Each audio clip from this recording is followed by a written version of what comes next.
Disasters and tragedies strike.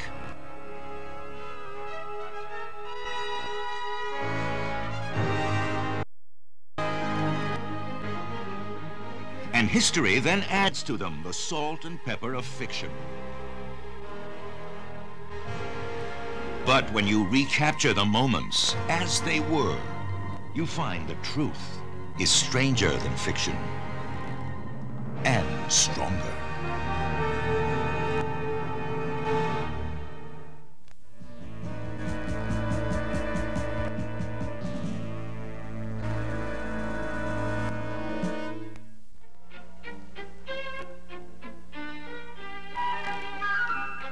The turn of the 20th century. Horses were on the way out. Electricity was on the way in, moving a new generation. Women had embarked on their crusade for freedom. The new motion picture camera provided moviegoers with portraits of the triumphs and tragedies of the time.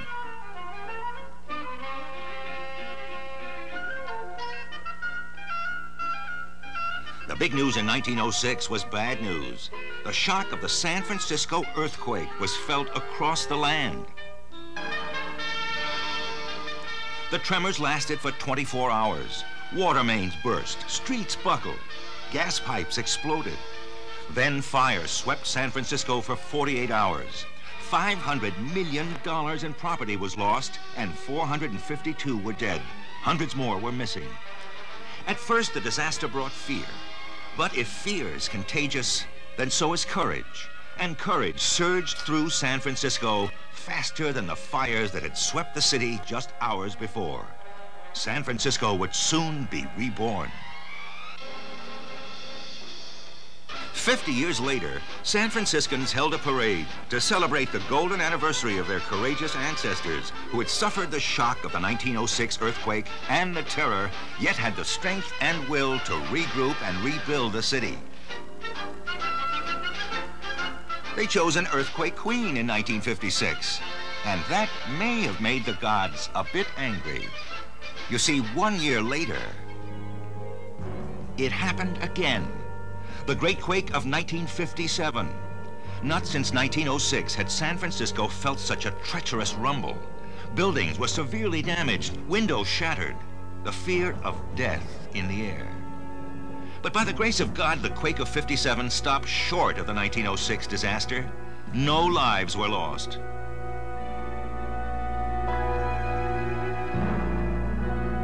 Will there be a parade in the year 2007 to mark the golden anniversary of the 1957 quake?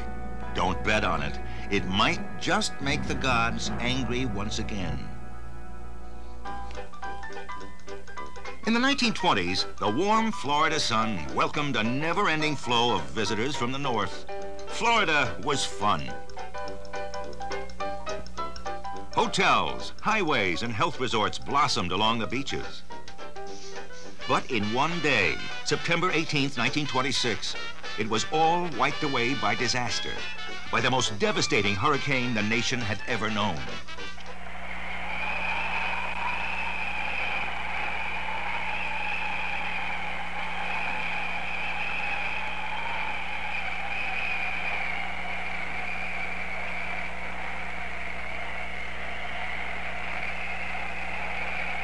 The record 130-mile-per-hour winds took hundreds of lives, left 38,000 homeless, caused hundreds of millions of dollars in damage. But the people of Florida had the spirit of San Francisco.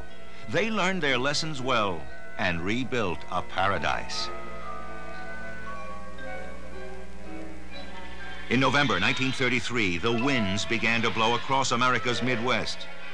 There would be 3 long years of dust and drought before the spirit of man could lift the gloom from the wheat belt.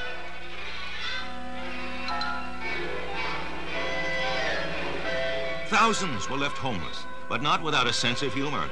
Like the farmer who dug his plow from a 10-foot drift and said, "Maybe I'll plow next week." The farm might blow back from Oklahoma by then.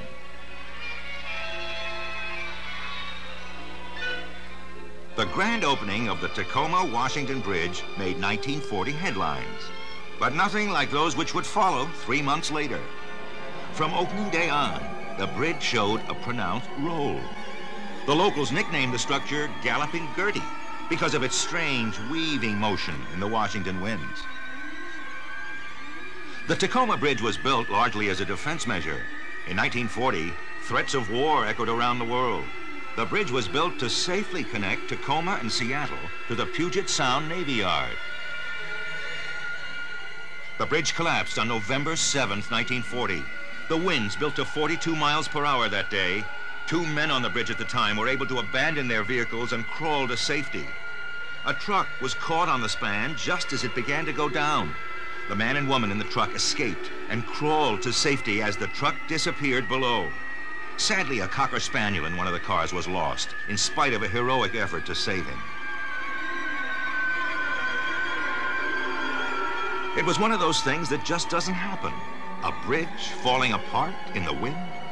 But it did happen when disaster struck Tacoma in 1940.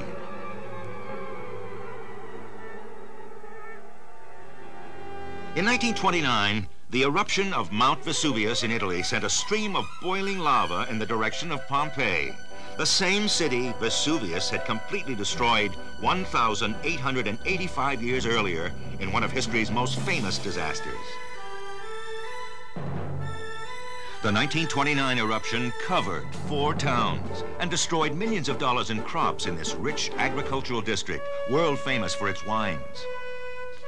Mount Vesuvius, near the Bay of Naples, is the only active volcano on the European mainland.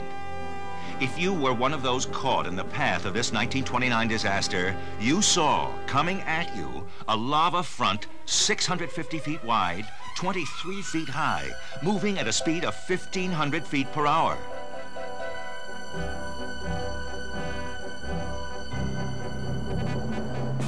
You might have time to save your life, but not your land. When Mount St. Helens erupted in 1980, the comparisons were made to Mount Vesuvius.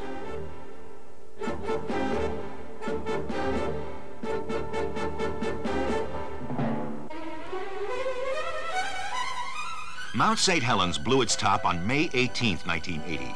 The eruption was compared to 30 megatons of TNT, much larger than the atomic bomb at Hiroshima. 31 were found dead. 31 more were never found. As many as 70 million salmon and trout died. Wildlife and insects simply disappeared. Once again, we were reminded of the awesome power in the earth. Fire is a disaster which can be prepared for. Tragically, this was not the case when the $5 million pleasure boat Morro Castle was swept by flames off the New Jersey shore in 1943. There had never been a fire drill aboard the ship, and the ship's fire hydrants and smoke detectors were inoperable. Incompetence ashore matched that aboard ship. Beaches were fenced off in order that an admission charge of 25 cents might be levied against those who wished to watch the rescue operations.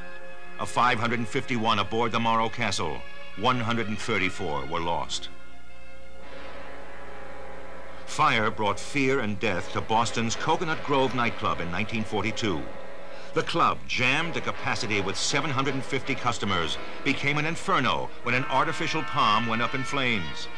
World War II servicemen enjoying a weekend pass with their dates and young recruits celebrating their last night as civilians piled atop one another in panic, pushing their way toward a revolving door. 491 died. Survivors said the screaming seemed to stop all at once.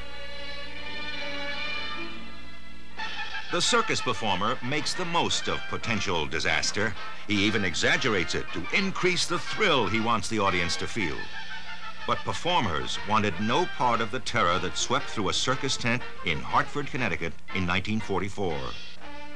A cigarette casually dropped by a side wall was thought to have ignited the canvas. Within 10 minutes, the huge tent was reduced to ashes.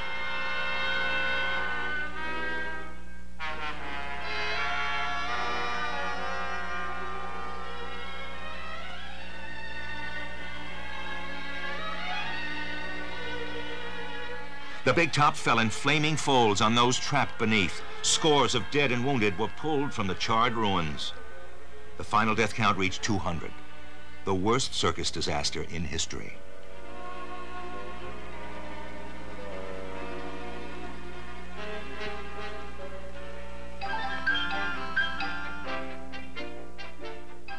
In 1946, the heart of busy Atlanta, Georgia was the scene of still another fire disaster. The 15-story Weinkauf Hotel went up in flames. There were no fire escapes, no emergency exits. Firemen risked their lives in the blazing building, while guests trapped by flames jumped from windows into the nets below. Many missed the target. 119 died.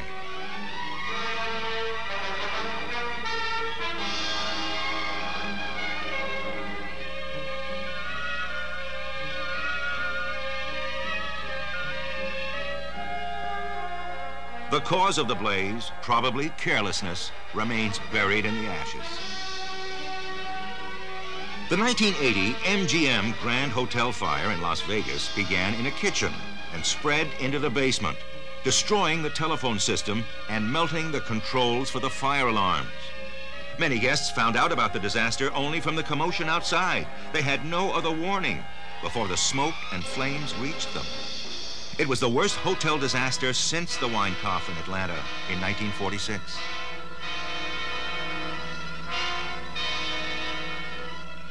In 1957, the world of make-believe blazed when fire swept through a New York City street set at Universal Studios in Hollywood.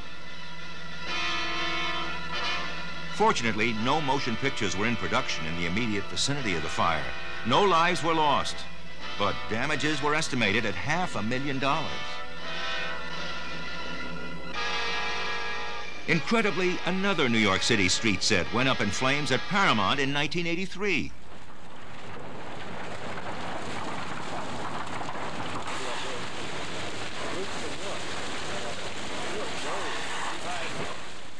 Star Trek III, The Search for Spock, was in production nearby, and one of the stars of that film was a hero of the day.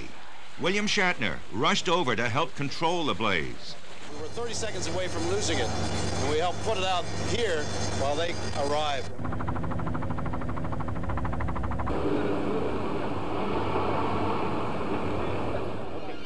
The gas balloon presented us with the opportunity to explore in a new direction. Up. They went up. They came down. But these first ships of the air could not be steered in any other direction. Next came the dirigible, with its rigid shape formed by a metal trusswork lined with linen and silk. The dirigible was a distinct improvement. It flew under its own power in any direction you wanted it to go. In 1909, dirigibles became the world's first regularly scheduled airliners, flying up to 38 hours non-stop. The future looked bright. The big blimp showed up best at rescue work. Their great advantage was their ability to sustain flight for thousands of miles without refueling. Their disadvantages, however, were many. They were large and cumbersome, and most used highly flammable hydrogen gas. Non-flammable helium was in short supply. Landing was a complex problem. A large ground crew had to catch mooring lines and walk the dirigible to a mast. The men on the ground constantly faced the fear of being swept into space.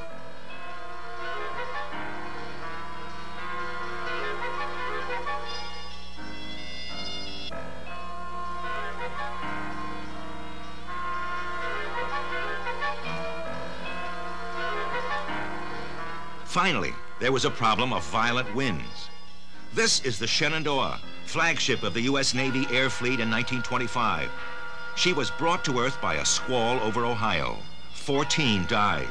A report from Congress said, the utility of disasters is in what they teach. This will point the way to safer construction. Construction did improve. The great dirigibles of the 30s, the Graf Zeppelin, and the Hindenburg were the most luxurious and comfortable means ever devised by man for travel through the air. As the Hindenburg prepared to land in Lakehurst, New Jersey in May 1937, her transatlantic passengers had enjoyed a magnificent voyage. Then, disaster struck. 36 died, but the miracle was that 61 escaped with their lives. Highly flammable gas took the life of this great ship and wiped out the promise of lighter-than-air flight.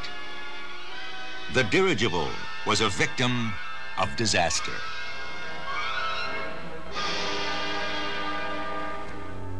In 1925, one news event captured the attention of the entire world.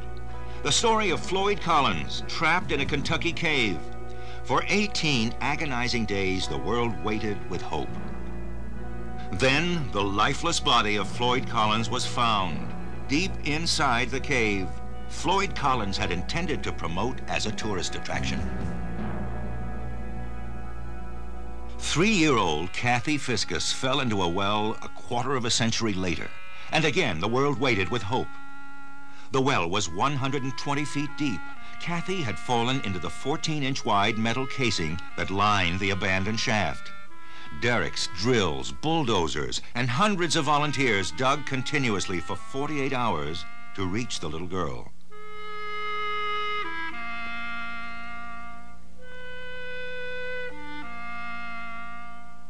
Courage is contagious in a team effort, but courage isn't always enough. Kathy was found dead 92 feet down.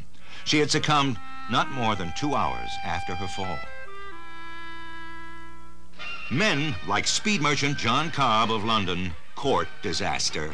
Here in 1947, Cobb attempted to set a new land speed record.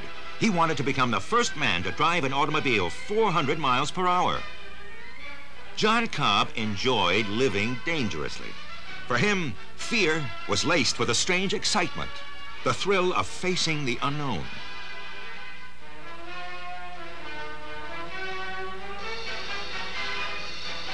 Cobb broke the 400-mile-per-hour barrier and immediately set out for new fields to conquer.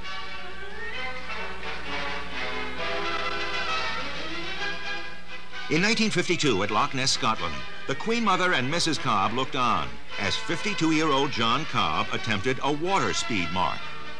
Again, he courted disaster, and again, he set a new speed record.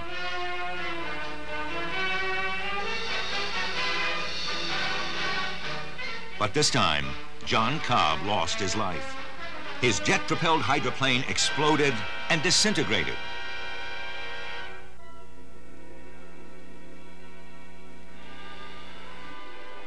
(1952), disaster and personal courage on the high seas. While hurricane winds and 60-foot waves tore apart the freighter Flying Enterprise, her captain, Kurt Carlson, ordered his 50 passengers and crew to abandon ship. Then Carlson fought for 7 days to save the Flying Enterprise. Food was fired across the rough sea to the crippled ship as Carlson completed a difficult hookup to a towing cable. But 35 miles from the safety of the shore, strong winds of a second storm snapped the cable. The captain had to leave his ship.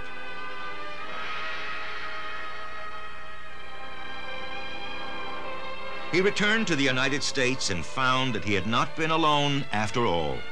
America had shared his experience. Life is fairly safe, sometimes simple, even dull. But Kurt Carlson's courageous stand allowed all of us to experience the thrill of standing up to danger. His triumph was ours as well.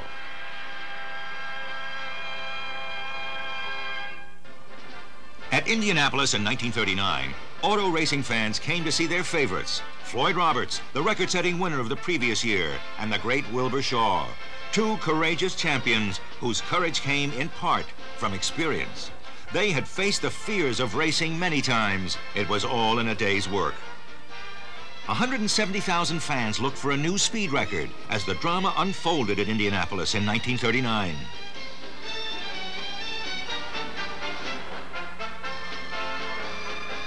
Disaster struck on the 107th lap. Floyd Roberts' car collided with another, out of control. Roberts jumped the outside wall. A third car spun into the infield, not far from the screaming crowd. 2 drivers survived the crash, but Floyd Roberts would set no more speed marks on the brick and asphalt oval. Roberts died from a brain concussion.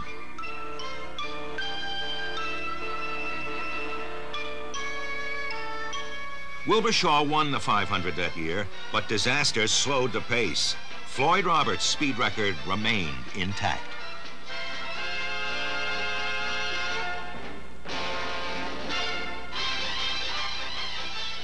Langhorne, Pennsylvania, 1951. The National Sportsman Stock Car Championships. A dozen cars were involved in an unbelievable series of near disasters.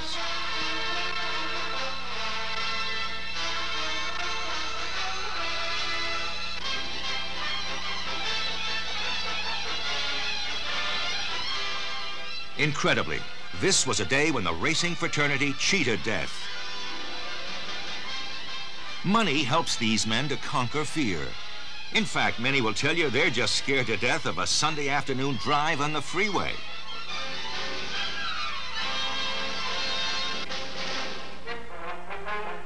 This is the 1955 running of the Le Mans Classic in France, auto racing's premier event.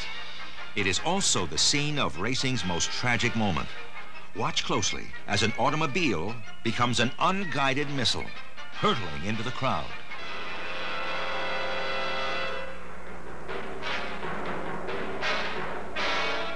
A Mercedes collided with an Austin Healey, exploded, and dove into the crowd. The driver of the Mercedes, Pierre Levay, died. So did 82 spectators. The shock was overwhelming. The Mercedes team withdrew from the race in mourning. Many drivers asked that the race be canceled.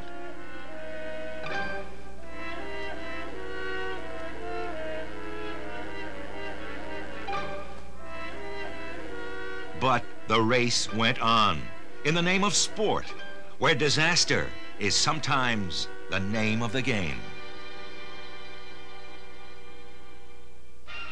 In 1958, the Indy 500 would provide a purse of $120,850 to the winner, plus a kiss from a star, Shirley MacLaine. But before those prizes were claimed by Jimmy Bryan, disaster would strike. Ed Ellison tried to pass Dick Rathman at 170 miles per hour. Ed didn't have the room to get through and spun into Rathman. Then, Pat O'Connor slammed into both of them, caromed off into Jimmy Reese's car and overturned and burst into flames. Pat O'Connor burned to death.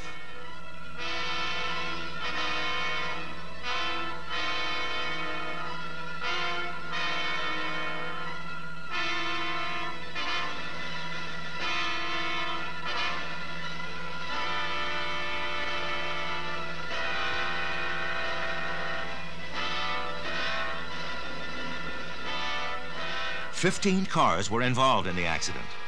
Ironically, O'Connor, the only fatality, had driven more racing miles than any of the others.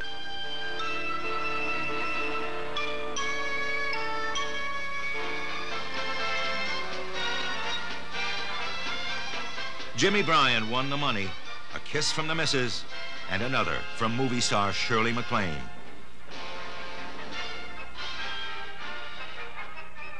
In 1960 at Indy, disaster struck before the race. A grandstand fell.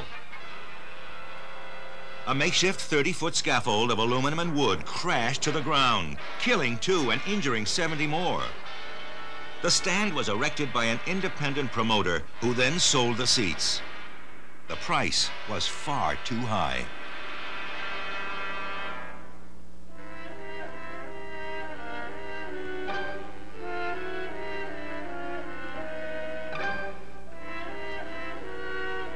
Disaster high in the sky in 1945. An Army bomber struck the Empire State Building, then the world's tallest building. New York City provided many heroes that day, but 14 died in the disaster and 26 more were injured. Visibility was extremely poor as the plane plunged into the 78th and 79th floors. Fortunately, it was a Saturday. Most of the Empire State Building regulars were off for the weekend. An anti-collision system of radio signals was later installed to safely guide aircraft away from this giant in the sky.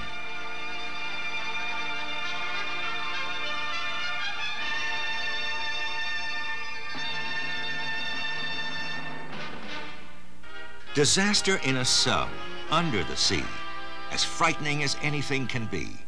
The U.S. Navy submarine Squalus failed to survive a practice dive in 1939. The families of the men gathered in Portsmouth, New Hampshire to hope and to pray. 33 men fought their way free to live. 26 perished under the sea.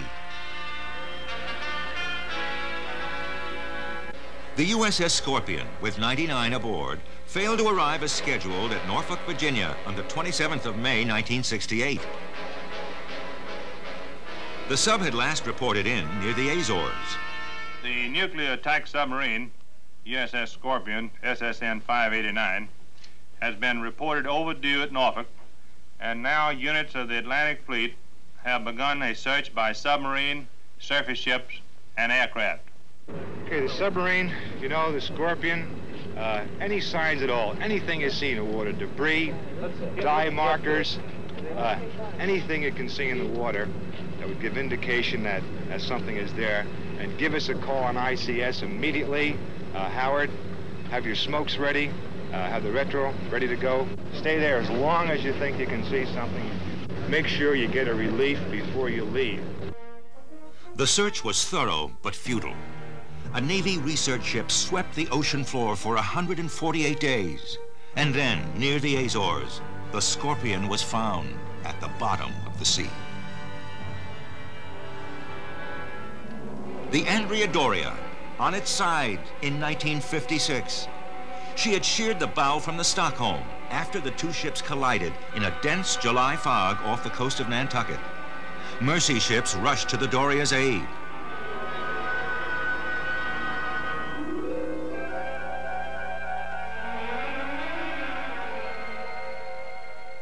The Ile-de-France picked up 760 survivors in a magnificent rescue action. These are the survivors on the Ile-de-France as she steamed her way to New York. Fathers searched for children, children for their mothers, wives for their husbands. Many were missing. 52 were lost at sea. The survivors, walking and wounded, reached New York and were reunited with loved ones, unsure of who would return.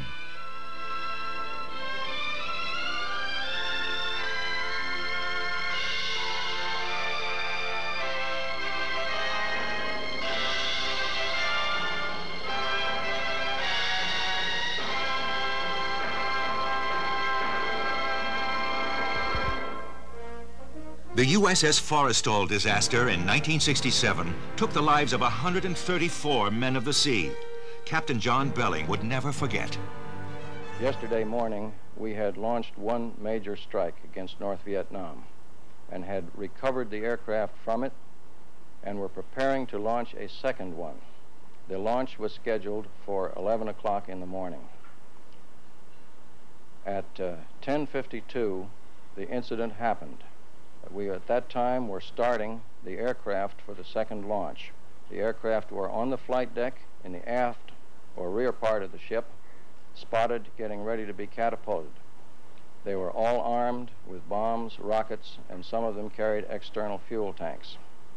We don't know precisely what occurred, and a very searching and careful investigation has been started. It is clear that something caused one of the missiles to cook off on one of the airplanes. It's believed that it was a form of engine trouble with one of the jets being started, which resulted in a torch of flame and burning jet fuel being sprayed onto this particular missile, which then cooked off, flew up the deck, struck an aircraft ahead in the fuel tank, resulting in an immediate major explosion. It was essentially a chain reaction of the bombs, the external fuel tanks, and the internal fuel tanks in the aircraft. The conflagration was a major one. It was put out by individual heroism on the part of the men. They fought the fire in the middle of exploding bombs. They played hoses on the bombs and on the burning aircraft. They pushed them over the side. You see the men handling the missiles in the foreground. Those are live missiles, and at any time one of them could have gone off. Those men are heroes. And there was a great deal of heroism, which I'm sure will take us a long time to sort out and recognize, because I think you can appreciate no one was keeping records at that time. Once again, heroism and courage in the face of disaster. As with earthquakes and hurricanes, windstorms and fire, the best of human qualities will surface when disaster strikes.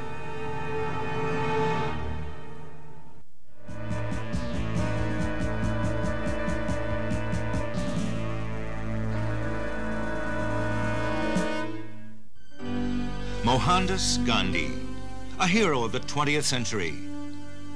Gandhi, more than any other, was responsible for India winning its independence from Great Britain. Gandhi won his war by peaceful means, preaching that violence never overcomes evil.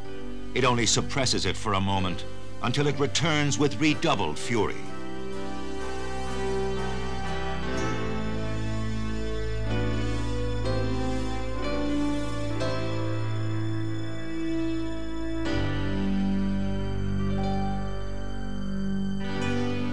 As a young lawyer, Gandhi dressed in Western clothes, but he then chose to wear the loincloth and the shawl, the costume of the lowest Hindu untouchable.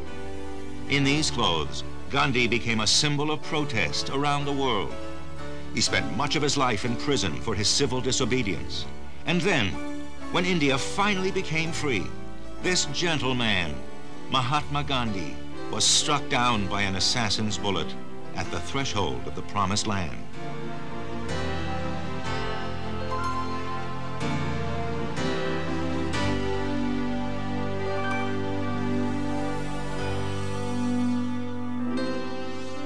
In 1948, Mahatma Gandhi's body was cremated in a public square. The remorse of the Indian people was virtually uncontrollable. India's leader had been shot by a Hindu who blamed Gandhi for the partition of India. Gandhi's death by violence shocked the entire world. Years later, Dr. Martin Luther King Jr. would write of Gandhi, "Before this century, virtually all revolutions had been based on hope and hate. What was different about Mahatma Gandhi's movement in India was that he mounted a revolution based on hope and love, hope and nonviolence. And this," said Dr. King, "is what characterized our own civil rights movement, from Montgomery to Selma." A loving tribute from Martin Luther King to Mahatma Gandhi.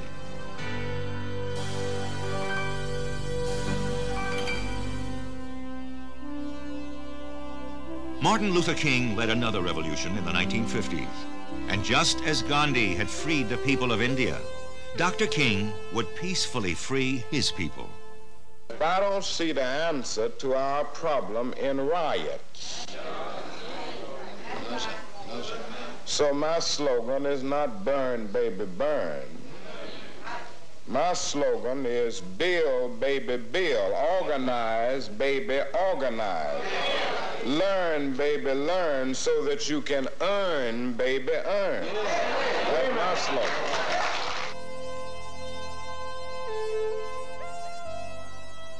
Dr. King led black Americans in a fight for the rights guaranteed to them as Americans. They marched, picketed, and protested with Dr. King right up front. Well, no blisters yet, but my legs are a little tired, but I can follow that up by saying that my soul is rested. Dr. King, like Gandhi, would be struck down by an assassin's bullet. King's final speech in Memphis the night before he died was chillingly prophetic.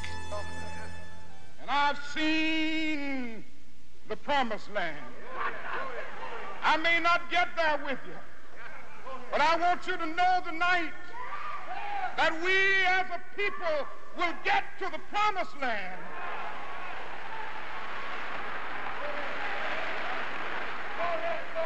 So I'm happy tonight. I'm not worried about anything. I'm not fearing any man.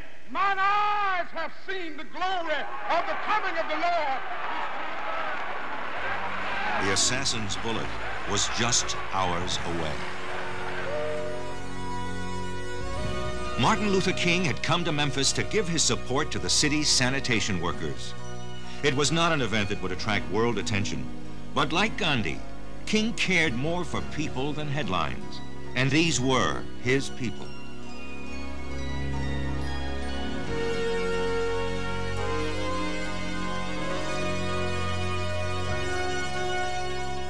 Dr. Ralph Abernathy delivered the eulogy for his friend Martin Luther King.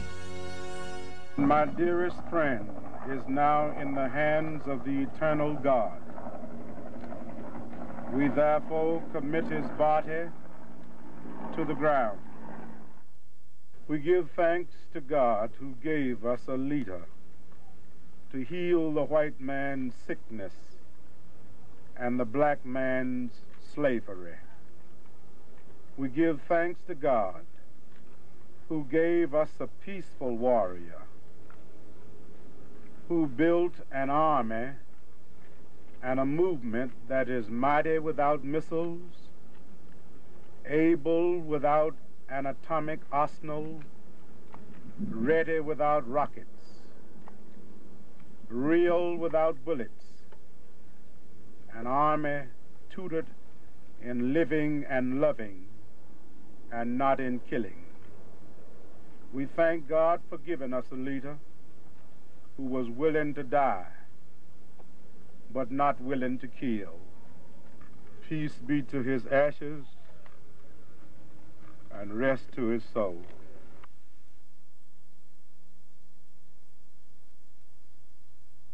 Free at last! Free at last! Thank God Almighty! We are free at last! Senator Huey Long, a great performer and politician, announced in 1935 that he would run for president.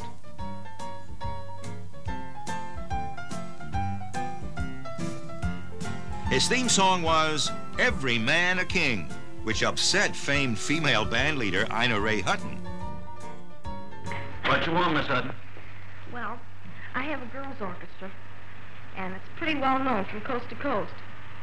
And we're going to play your piece tonight. Every Man a King here. But the only thing here, you have Every Man a King, and you repeat Every Man a King. Where do the girls come in? Well, every man a king, every man a king. What's your complaint? Well, my orchestra is composed of 18 girls, and there's 62 million more women in the United States. My mistake, little lady. Let me make the correction for you. Well, now that ought to suit you. Oh, that's great. Every man a king, every girl a queen. That's fine.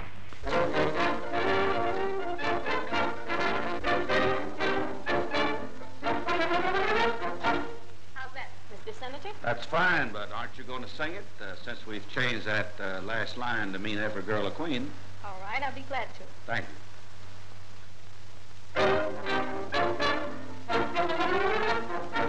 Every man a king, every girl a queen, or you can be a millionaire. But there's something belonging to others. There's enough for all people to share. When it's sunny June and December too, or in the winter time or spring, there'll be peace without end. Every neighbor a friend, when every man a king.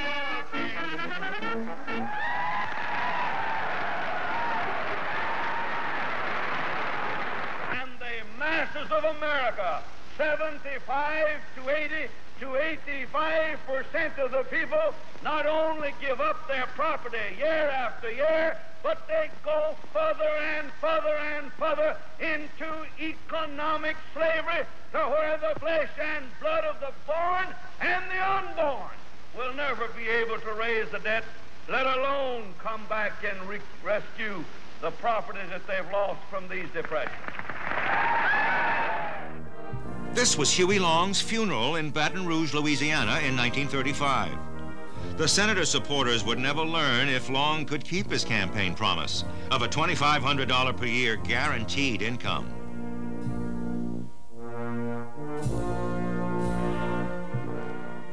Long had been gunned down by Dr. Carl Weiss, who in turn was shot by Long's bodyguards.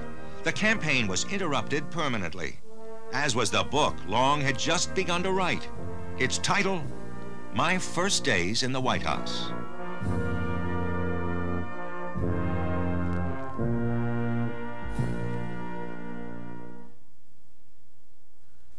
March 30th, 1981.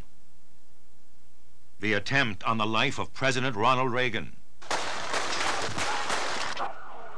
John Hinckley Jr. joined a long list of those who have attempted to take the life of a president of the United States. But there is no one category in which an assassin will fit.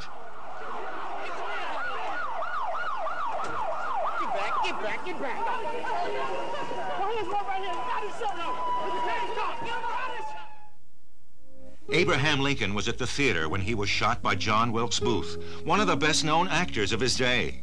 Booth leaped to the stage and cried, "Sic semper tyrannis," thus always to tyrants.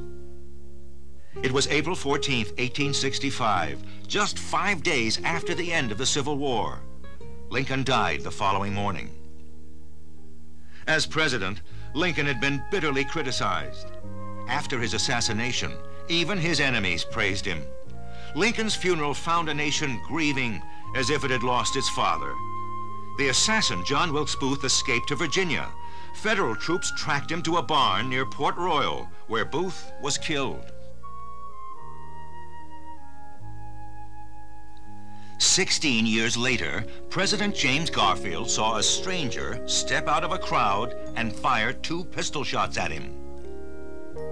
Garfield lay near death for 80 days. One bullet merely grazed his arm. The other, however, lodged in his back, and a team of surgeons couldn't locate it. Alexander Graham Bell, the inventor of the telephone, tried unsuccessfully to locate the bullet with a new electrical device.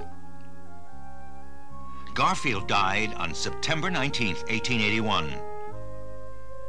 The assassin, Charles Guiteau, was hanged the following year. Guiteau had held a grudge against Garfield because the president had refused to appoint him United States consul in Paris. 20th century America first felt the sting of an assassin's bullet at the Pan American World's Fair of 1901. The victim was the president, William McKinley, who had come to Buffalo, New York to welcome visitors to the great fair. As he was shaking hands with well-wishers, a young man approached with a gun concealed in a handkerchief and fired point blank into the president's stomach. It was an act that made no sense, morally or politically. President McKinley's funeral took place in his hometown of Canton, Ohio. His assassin was Leon Czolgosz, a factory worker who was an anarchist. He told the police that he had the urge to kill a great ruler. He said, "I thought it would be a good thing for the country to kill the president." Czolgosz was electrocuted by New York State. The sorrow that swept America was mixed with humiliation. First Lincoln, then Garfield, now McKinley, the 3rd American president assassinated in 36 years.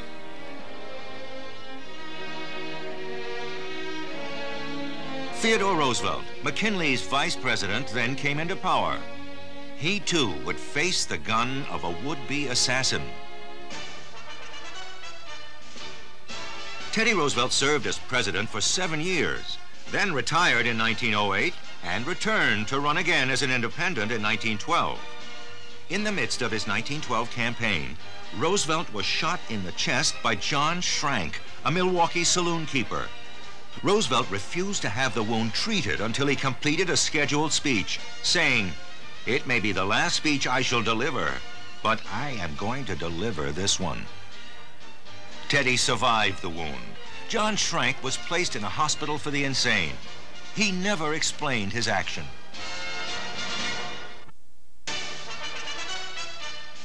In 1920, Franklin Roosevelt ran for vice president and lost. 1 year later, he also lost the use of his legs to the crippling disease polio. Roosevelt overcame that loss and won the 1932 Democratic nomination for president in the midst of the Great Depression. Give me your help, not to win folks alone, but to win in this crusade to restore America to its own people. Roosevelt won the election and prepared to take office in March 1933. In Miami in early March, the vacationing president-elect Franklin Roosevelt was the target of an assassin. Also vacationing in Miami was Roosevelt's good friend, the mayor of Chicago, Anton Cermak. A palatial yacht was the setting for party leaders as Roosevelt prepared to take office in just 17 days.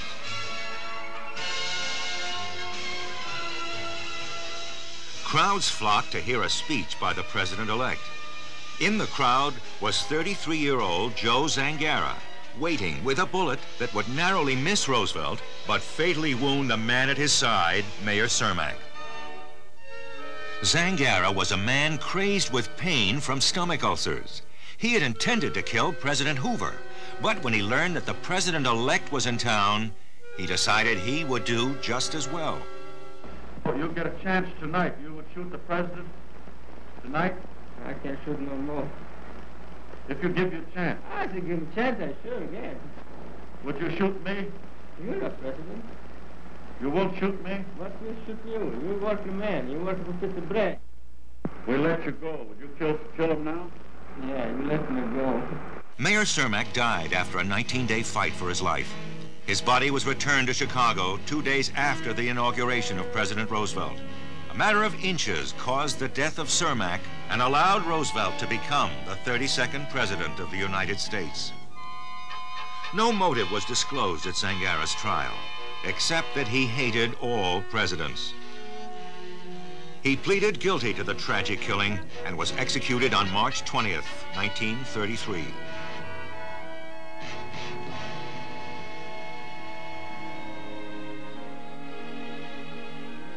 The following year, Franklin Roosevelt traveled to Chicago to visit the World's Fair planned by Mayor Cermak and to visit Cermak's grave. On Cermak's tombstone were inscribed the last words spoken by the mayor fighting for his life to the president-elect whose life had been spared. I'm glad it was me instead of you.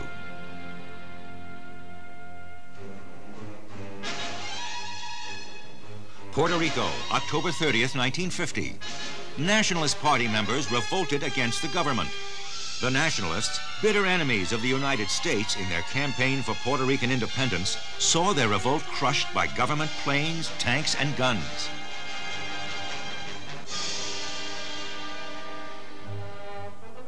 Two days later in Washington, President Harry Truman left his temporary home at Blair House for his daily walk to work. The White House was undergoing repairs at the time. Secret Servicemen were at his side. Truman, active in Puerto Rican affairs as a senator, had become the first president to appoint a native Puerto Rican governor. There was no reason for the president to anticipate the violence which would occur outside of Blair House that day. Two Puerto Rican nationalists attempted to assassinate President Truman. They planned to shoot their way into Blair House to kill the president. Instead, they were engaged at the front door in a terrible gunfight with presidential guards. Their reason? Somehow, to start a revolution and win independence for Puerto Rico. One of the nationalists was wounded. The other died. Two presidential guards were wounded. Another died. The president was spared.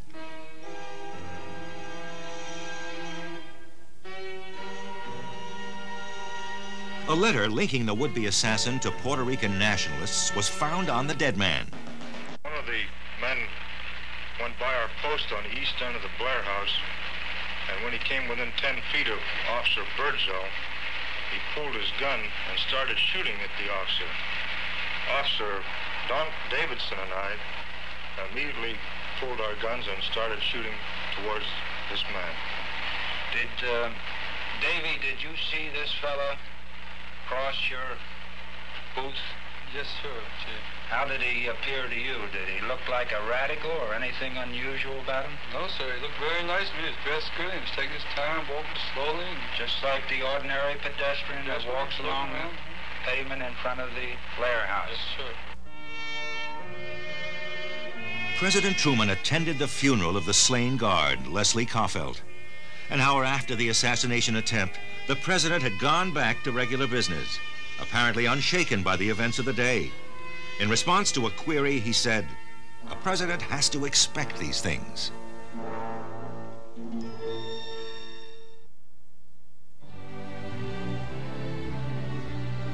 November 25th, 1963.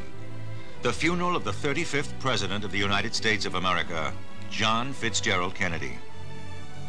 In 1961, he had become the first Catholic and the youngest American ever elected president. John Kennedy's victory was achieved by the narrowest of margins. But during his 1,000 days in office, he and his family won the overwhelming support, respect, and love of the American people.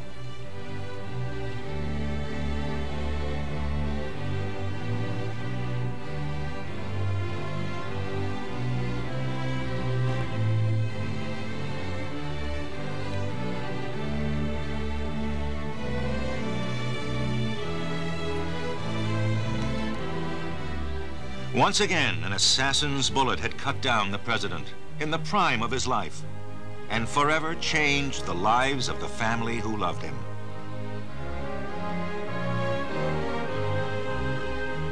"14 days before, President Kennedy had visited Arlington National Cemetery with his son John. The president and John attended ceremonies at the Tomb of the Unknowns to commemorate Veterans Day.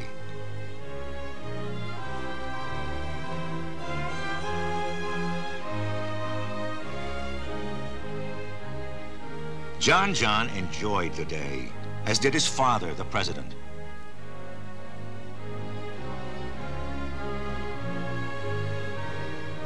Ten days later, President Kennedy came to Texas to heal a rift in the Democratic Party. The pictures tell the story. The people of Texas were pleased to have the Kennedy family as their guests.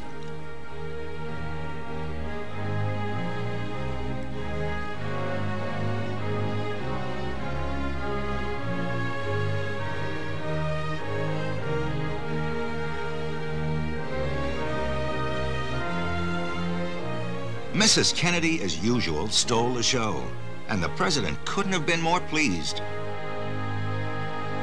Years ago, I said that, introduced myself in Paris by saying that I was the man who had accompanied Mrs. Kennedy to Paris. I'm getting somewhat that same sensation as I travel around Texas.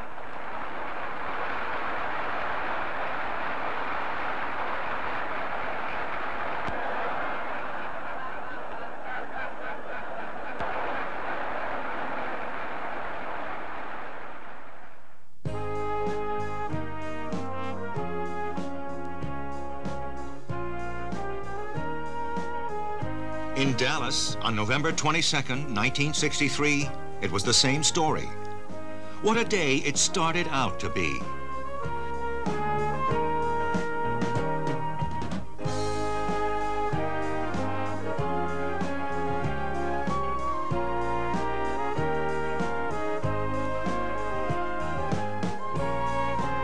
The streets were lined with Kennedy supporters, many of them looking forward to a second term in 1964. At 12:30 p.m., President Kennedy became the target of Lee Harvey Oswald.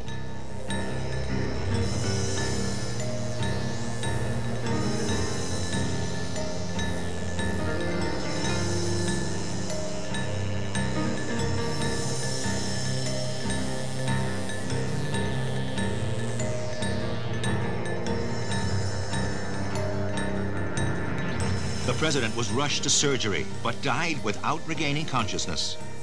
The cause of death was given a gunshot wound in the brain.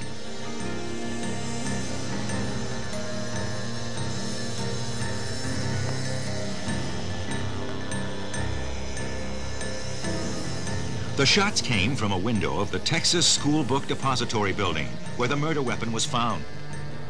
Dallas, the nation, and the world tried to make order out of confusion and disbelief. But the facts wouldn't change. The president was dead. Within 2 hours, Lee Harvey Oswald was brought in for questioning. He denied the shooting. I don't know exactly how long he's been under question. It's been intermittent. It has not been continuous. But so far, he's given absolutely no sign of weakening under the questioning. Are you and the rest of the police convinced you are the right man now? I think we do.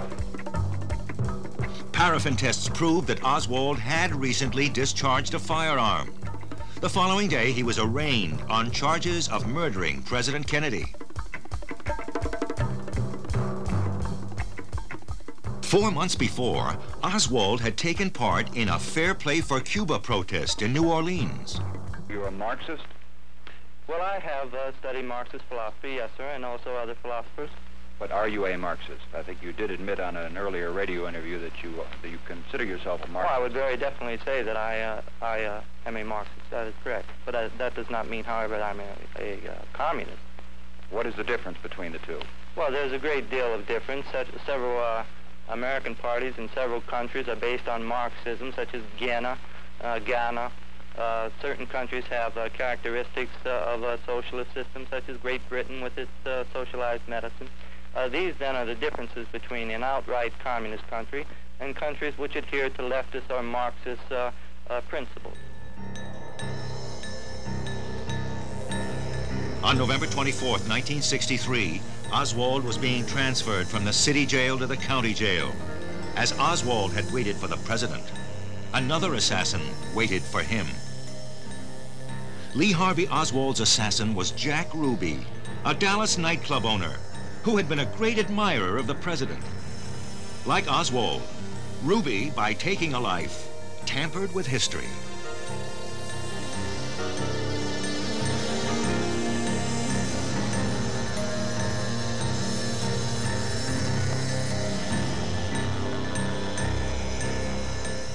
Air Force One was the scene of Lyndon Johnson's inauguration. I solemnly swear that I will faithfully execute the office of President of the United States. And will to the best of my ability. Preserve. Protect. Defend. The Constitution of the United States.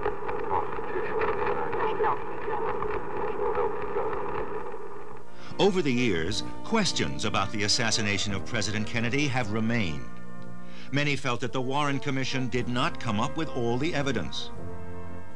There have been many theories put forth suggesting conspiracies. And history wonders what Lee Harvey Oswald might have confessed to if there had been time.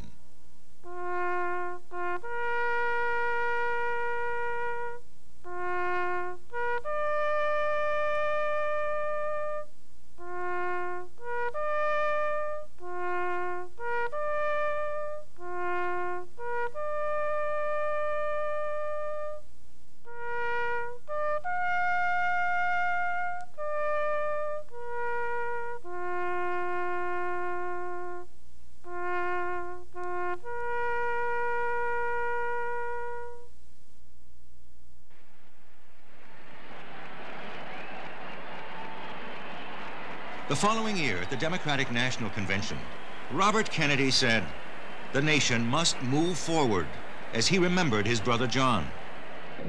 When there were periods of crisis, you stood beside him. When there were periods of happiness, you laughed with him. And when there were periods of sorrow, you comforted him. I realize that as an individual, that we can't just look back, that we must look forward. When I think of President Kennedy, I think of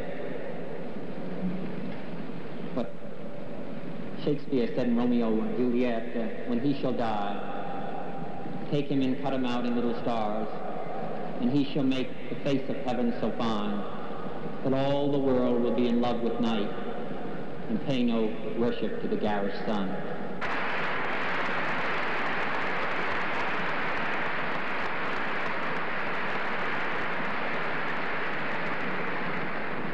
I realize that as an individual, and even more importantly, for a political party and for the country, that we can't just look to the past, but we must look to the future.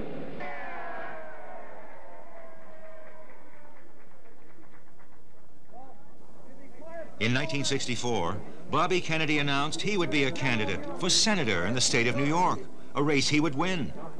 I just want to say to all of you how much my wife and I appreciate the opportunity to meet you. Unfortunately, as we walked through the line, we didn't have an opportunity to shake hands with everybody. So, louder.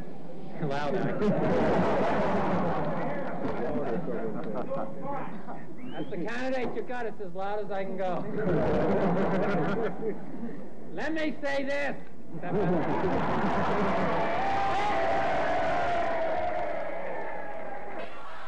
In 1968, Robert Kennedy made his final address after winning the California presidential primary. He mixed baseball with politics, as tragedy was about to strike. I want to first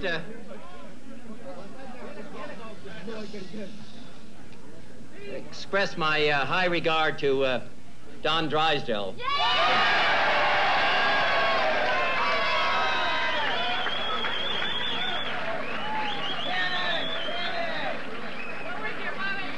Who pitched his sixth straight shutout tonight. And I hope that we have as good fortune in our campaign. I want to express my gratitude to my dog Freckles, who's been maligned. And I don't care what they...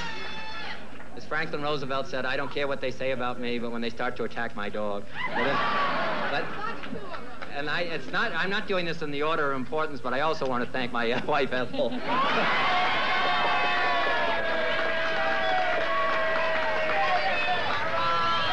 The vote here in the state of California, the vote in the state of South Dakota. Here is the most urban state of any of the states of our union. South Dakota, the most rural state of any of the states of our union. We're able to win them both.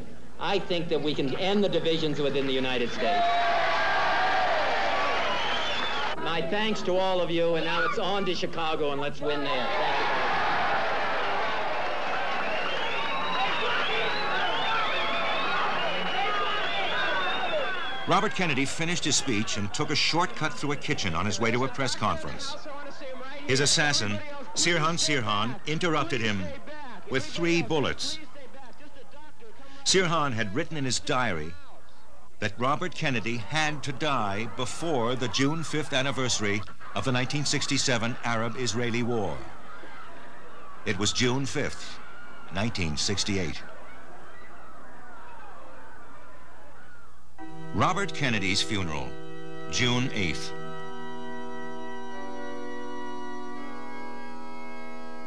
Once again, we had heard the sharp crack of a gun.